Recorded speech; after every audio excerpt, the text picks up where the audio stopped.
زندگی کی بہترین عمر جوانی کی عمر ہوتی ہے۔ انسان اسی میں سنورتا بھی ہے، انسان اسی میں بگڑتا بھی ہے۔ اس لیے قیامت کے دن اللہ رب العزت پوری زندگی کے بارے میں پوچھیں گے کہ کیسے گزاری، پھر خاص جوانی کے بارے پوچھیں گے کہ تو نے اپنی جوانی کیسے گزاری۔ تو جوانی کے بارے میں الگ کویسچن کا ہونا اس بات کی دلیل ہے کہ زندگی کا یہ مرحلہ نازک ہوتا ہے۔ اس جوانی کی ابتدا بلوغت سے شروع ہوتی ہے۔ انگلش میں اس کو پبرٹی کہتے ہیں۔ اللہ رب العزت نے انسانیت کی بقا کے لیے کہ انسانیت کی نسل چلتی رہے، ہر بندے کو اس نعمت سے نوازا ہے۔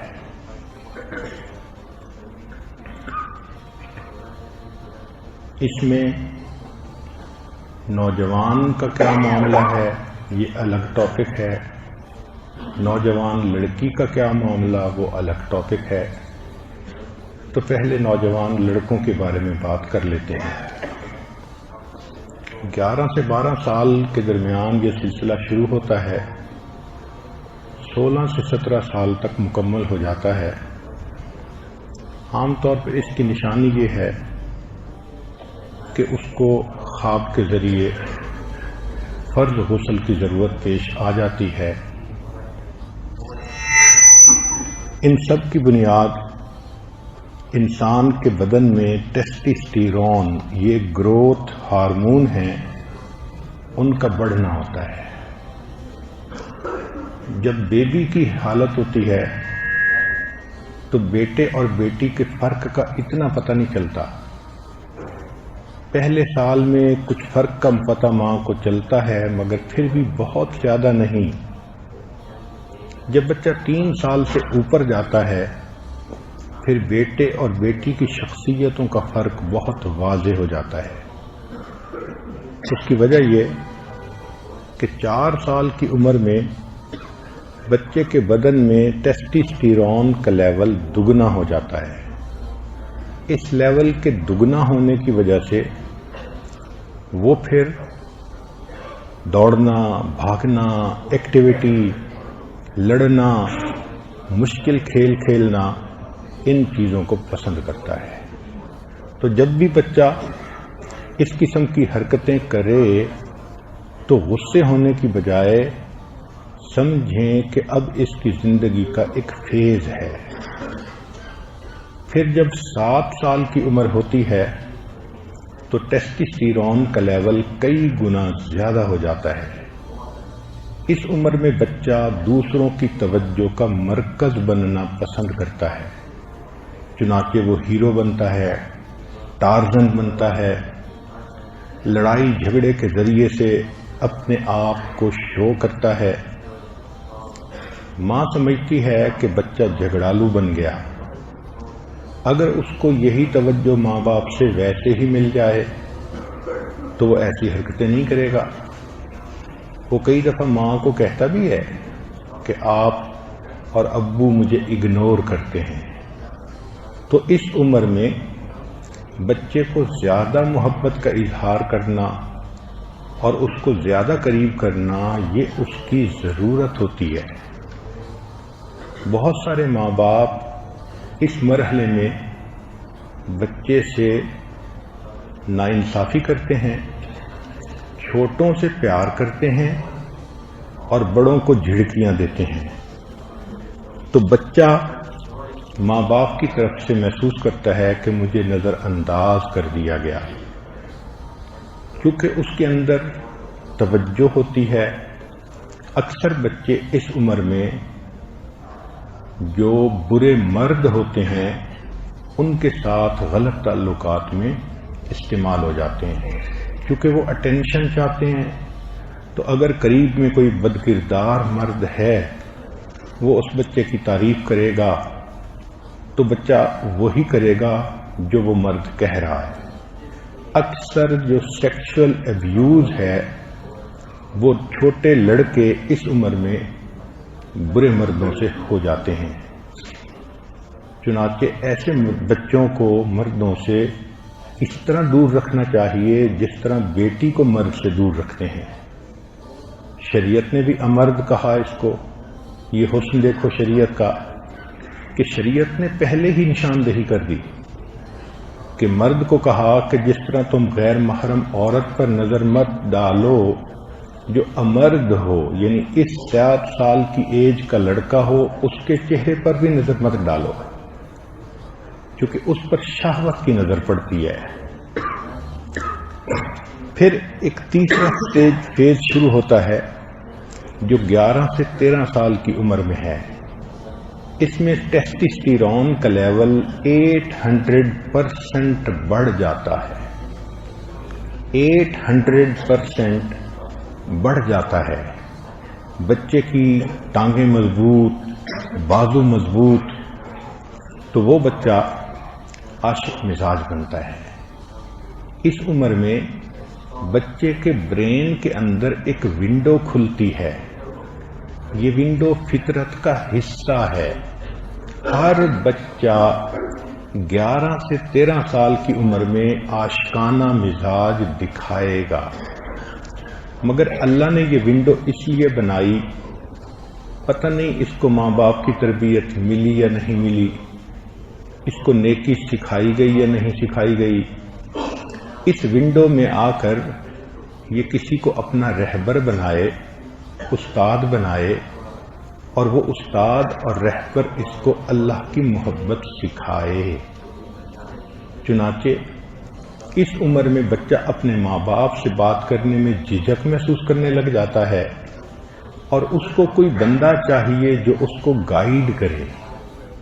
اگر تو بڑی عمر کا کوئی مل گیا تو وہ اسی کو گائیڈ بنا لیتا ہے، ورنہ کوئی ٹیچر ہے اس کو گائیڈ بنا لیتا ہے۔ اور اگر قسمت بھلی ہو اور ماں باپ عقل مند اور سمجھدار ہوں تو وہ اس بچے کو کسی شیخ کے ساتھ جوڑ دیتے ہیں، تو شیخ اس کے عشق کی اس صلاحیت کو اللہ کے لیے استعمال کر لیتا ہے، اس کو نیکی کی طرف متوجہ کرتا ہے۔ یہ بچہ اس عمر میں فطری طور پر اپنی محبتیں، اپنی چاہتیں، اپنی توانائیاں کسی پر خرچ کرنا چاہتا ہے۔ یہ کسی کو اپنی محبتوں کا مرکز بنانا چاہتا ہے، کسی کو اپنے دل میں بسانا چاہتا ہے۔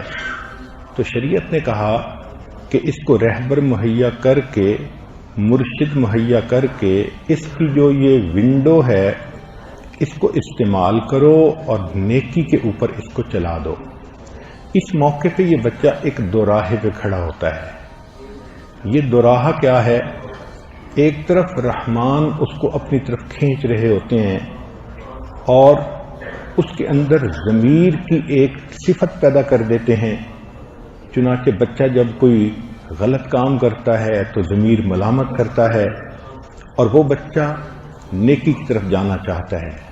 اب ایسے میں شیخ بھی مل جائے تو اس بچے کا نیکی پہ آنا بہت آسان ہو جاتا ہے۔ دوسرے راستے کے اوپر شیطان کھڑا ہوتا ہے، وہ اس کو خود بھی برائی کی طرف بلاتا ہے، اور جو شیطان کے ایجنٹ ہیں ان کو بھی پیچھے لگا دیتا ہے۔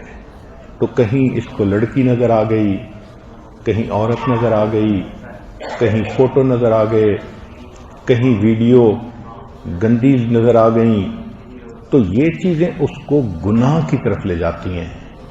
اس دوراہے پر اس بچے کو ماں باپ کی تعاون کی ضرورت ہوتی ہے۔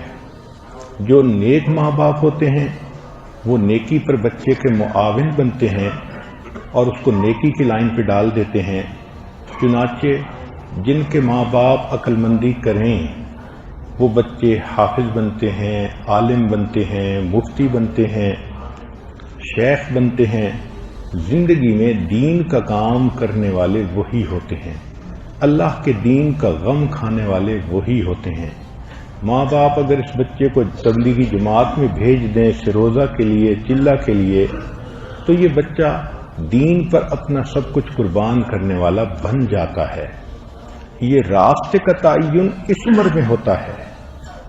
اگر اس عمر میں بچے کو ماں باپ نیکی پر جانے سے روکیں، کیونکہ ہم نے دیکھا کہ بچہ نمازی بن گیا، سر پہ ٹوپی رکھنی شروع کر دی، ٹی وی نہیں دیکھتا، تو باپ اپنے پاس بٹھا کر اس کو ٹی وی دکھاتا ہے، کہتا ہے کچھ نہیں ہوتا۔ بہن کہتی ہے تم ابو کو ناراض کیوں کر رہے ہو؟ ماں کہتی ہے تم جلدی سے داڑھی منڈاؤ، اصلی شکل میں آؤ۔ اب یہ جو ماں باپ کا فسق و فجور ہے، یہ اس بچے کا رخ نیکی کی بجائے فسق و فجور پہ موڑ دیتا ہے، شیطان کے راستے پہ موڑ دیتا ہے۔ چنانچہ یہ بچہ جب برائی کا راستہ اختیار کر لیتا ہے، نیکی کے راستے سے پیچھے ہٹ جاتا ہے، تو اس کو ماں باپ نے اپنی نادانی کی وجہ سے ایک ایسے راستے پر ڈال دیا جس کی منزل اللہ کی نافرمانی ہے۔ گلا تو گھونٹ دیا تیرے اقربا نے تیرا، کہاں سے آئے صدا لا الہ الا اللہ۔ چنانچہ یہ بچہ پوری زندگی جو بدکاریاں کرے گا، اس کی بنیاد اس کے ماں باپ ہوں گے، جنہوں نے اس کو نیک نہ بننے دیا بلکہ اس کو برائی کی طرف لگا دیا۔ اور یہی قرآن مجید میں ہے کہ قیامت کے دن نافرمان اولاد اللہ کے ہاں مقدمہ درج کرے گی، اے پروردگار عالم انا سمعنا سادتنا و کبراءنا فاضلونا السبیل، ہم نے اپنے بڑوں کی باتیں مانی تھیں۔ یہ کہتے تھے کہ زیادہ مولوی بننے کی ضرورت نہیں، آؤ میرے ساتھ بیٹھ کے ٹی وی دیکھو، خبریں سنو۔ ماں کہتی تھی داڑھی منڈا کے اصلی شکل میں آؤ، میں نے تو انہی کی بات مانی تھی، اللہ انہوں نے مجھے گمراہ کیا۔ ربنا آتہم ضعفین من العذاب، اللہ ان کو دگنا عذاب دے دیجئے، ولعنہم لعنا کبیرا، اور اللہ ان کے اوپر لعنتوں کی بارش کر دیجئے۔ مفسرین نے لکھا ہے کہ سادتنا و کبراءنا کے زمرے میں ماں باپ بھی داخل ہیں۔ تو ماں باپ اس نازک موڑ پر ایک ایسی غلطی کر دیتے ہیں جس کو irreparable loss کہتے ہیں۔ وہ نہیں سمجھتے کہ اس کھلی ونڈو میں جو بچے کے ذہن میں باتیں بیٹھ گئیں، یہ بچہ ساری عمر وہی کرے گا۔ چنانچہ اس وقت اس کو دین سے ہٹا کے دنیا میں لگا دیتے ہیں۔ یہ بچہ شیطان کے راستے پہ چل پڑتا ہے، پھر وہ کسی لڑکی کو اس کا محبوبہ بنا دیتا ہے، تو یہ لڑکا ناجائز تعلقات میں گرفتار ہو جاتا ہے۔ پھر یہ ایک نہیں دو نہیں ملٹیپل کیسز بنتے ہیں، ماں باپ کی بدنامی بھی ہوتی ہے، ماں باپ بعد میں تنگ بھی ہوتے ہیں، مگر انہوں نے تو خود اس راستے پہ بچے کو ڈالا تھا۔ پھر ماں باپ تنگ آ کے کہتے ہیں شادی کر دو، وہ شادی بھی کر دیتے ہیں، گھر میں اس کی ضرورت تو پوری ہو جاتی ہے، مگر اس کے اندر وہ جو شیطانیت تھی، غیر محرم کی طرف شہوت سے دیکھنا، وہ اس کو چین نہیں لینے دیتی۔ چنانچہ ایسے لوگ شادی کے بعد بھی انوالو رہتے ہیں، بیوی گھر میں انتظار میں ہوتی ہے، یہ باہر دوسری لڑکیوں کی تلاش میں ہوتے ہیں، حتیٰ کہ ایک کیس ہوتا ہے پھر دوسرا کیس ہوتا ہے، ماں باپ تنگ آ جاتے ہیں، بیوی تنگ آ جاتی ہے۔ ایسے لوگوں کو دیکھا کہ 55 میں پہنچ جاتے ہیں مگر ان کی یہ گندی عادت ان کے دل سے نہیں نکلتی۔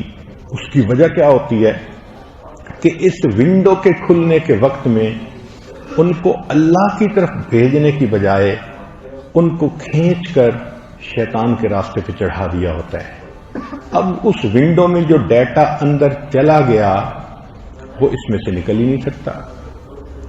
تو یہ ایک اتنا نازک موڑ ہے کہ جس کی اہمیت کو ماں باپ سمجھتے ہی نہیں ہیں۔ بیٹی ہے، نیکی کرنا چاہتی ہے، اس ایج میں آ کے وہ نماز پڑھتی ہے، نیکی کی باتیں سنتی ہے، ماں کہتی ہے ذرا یہ کپڑا پہنو کتنا اچھا لگتا ہے، تو وہ اس کو ماڈرن کپڑے پہناتی ہے، جب بچی کو ایک مرتبہ ماں نے اس